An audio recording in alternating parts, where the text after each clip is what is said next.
C'est la chronique C'est bon pour la santé avec le docteur Serge Rafal. Bonjour Serge. Bonjour Ilana. Alors Serge, vous allez nous apporter ce matin une réponse à une question qui préoccupe régulièrement vos patients et aussi nos auditeurs, on imagine, le type, la quantité optimale et le rythme de l'activité physique pour rester en bonne santé. En effet, Ilana, j'ai averti très régulièrement dans cette rubrique des dangers de la sédentarité et des bienfaits d'une activité physique régulière sur l'amélioration ou le maintien d'un bon état de santé.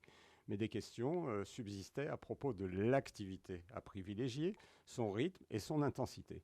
Une étude publiée récemment dans une grande revue de cardiologie vient éclairer notre lanterne. Alors justement, tout d'abord, quelle différence fait-on entre l'inactivité physique et la sédentarité ? L'inactivité, c'est moins de 30 minutes d'activité physique par jour. Elle augmente de 30% le risque de diabète, d'infarctus du myocarde, d'AVC et même de cancer, et de 50% celui d'hypertension artérielle. La sédentarité consiste, elle, à rester en position assise plus de 7 heures par jour, avec des périodes ininterrompues de 2 heures.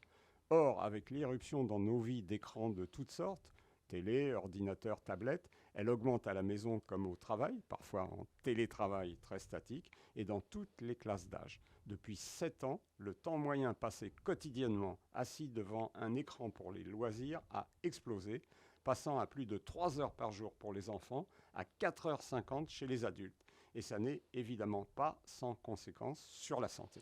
Est-ce que vous pouvez nous dire un mot, Serge, sur le choix de l'activité sportive alors ? Il existe 2 types d'activités qui empruntent des filières physiologiques différentes, l'endurance ou la résistance. Les sports dits d'endurance se pratiquent avec une intensité moyenne qu'on est capable de prolonger un certain temps sans avoir le souffle et le sifflet coupés.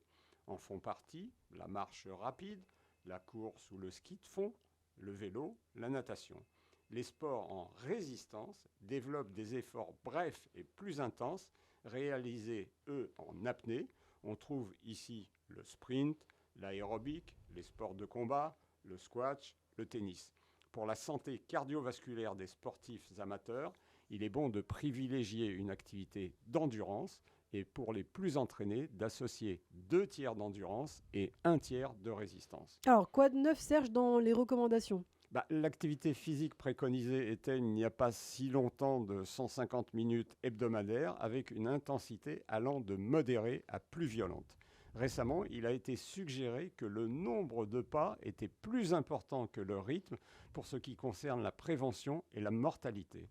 L'étude a inclus en 1985 et 86 un peu plus de 5000 jeunes adultes entre 18 et 30 ans. Ils ont été revus très régulièrement et suivis pendant une dizaine d'années. Ont été étudiés le nombre de pas effectués, moins de 7000, de 7 à 10 000, plus de 10 000.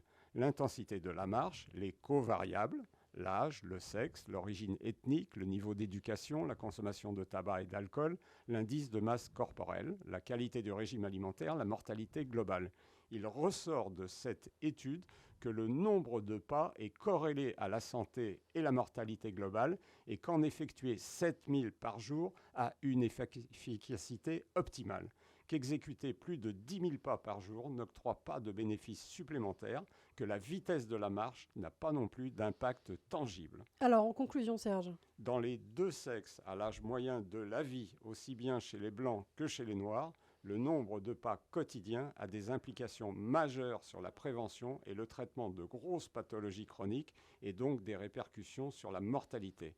Et en extrapolant cette étude aux personnes plus âgées, nous pouvons légitimement penser que l'important est pour elles de bouger, de faire autour de 7000 pas par jour à leur rythme en prenant tout leur temps, même celui qui reste, comme le chantait si admirablement Reggiani. Merci beaucoup Serge Rafal, qu'on retrouve très bientôt sur Radio J pour une nouvelle chronique C'est bon pour la santé. Chronique à retrouver bien sûr en podcast sur notre site internet radioj.fr et en vidéo sur notre page YouTube.